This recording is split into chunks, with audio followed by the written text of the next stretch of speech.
you begin to sense there's trouble ahead.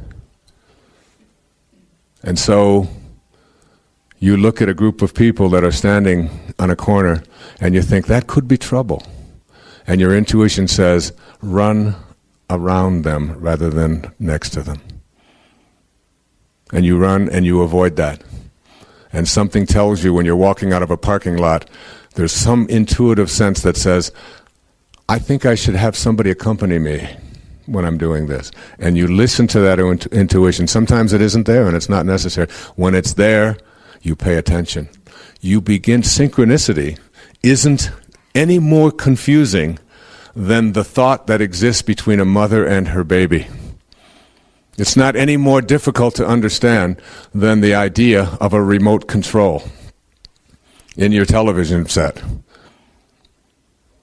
And when we then have these synchronistic events in which we access our intuition, and what I'm suggesting is that when you reach these higher frequencies, intuition, insight, creativity, all of these things become negotiable. You can access them. You have the knowing. Because when you form a picture in your head of what you would like to attract into your life, you can begin to attract abundance and virtually anything else that you put your attention on. It's a law of the universe. Get that picture. See yourself as if you already are what you'd like to become. And every great artist, every great thinker is able to do just that. They have been able to see themselves as completing something. Do you know how difficult it is for so many people who get into a doctoral program? I think the statistics are that out of every 10 people admitted into a PhD program, 1 completes it. 9 out of 10 never complete it because they can't picture themselves writing a dissertation. The reason that I knew when I entered a doctoral program and was told that 9 out of 10 don't complete it, I already saw myself as having my doctorate. And I just knew that that was something that I had to do.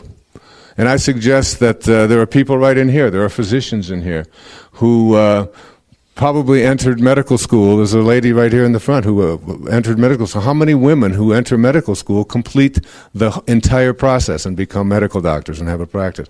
It's getting higher, but the statistics are against you as you enter something like that. But if you see yourself as having a practice, you see yourself as a healer, you see yourself as someone who is capable of becoming a doctor, or anything else in your life, if you see it and get that picture, and I can't tell you, I try to teach this to my children, my daughter who wants to sing, I just said, sing. See yourself as a singer. Get that picture, and no matter what comes your way, don't ever let anybody ever tell you that it won't happen. You can let them tell you, and all you have to do is use that as a way to step into the gap, and then out of the gap, over here into the world of spirit, and bring that energy of knowing, that energy of insight, that energy of intuition. Are you listening, Jennifer? Because if you have that picture, there's nothing that can stop you. And you don't evaluate whether or not you are successful on the basis of whether people buy your CDs. That's the biggest mistake you could make. Or whether people read your books. Or whether people want to come and hear your lectures or buy your tapes. You don't do it that way. You evaluate whether or not you are a success by being one of those people who's on the road that's hardly ever crowded and enjoying everything that they do because they're seeing themselves as someone who couldn't be any place else. And you no longer find enlightenment through suffering. You no longer find enlightenment through having an awareness in the moment of what it is that you need to do to learn the lesson that's happening for you right now. You are now a person who's out in front of yourself, and you see it coming.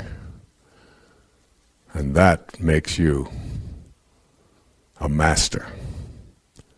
who lives coincidences, not in the sense of them being accidents, but having a perfect fit.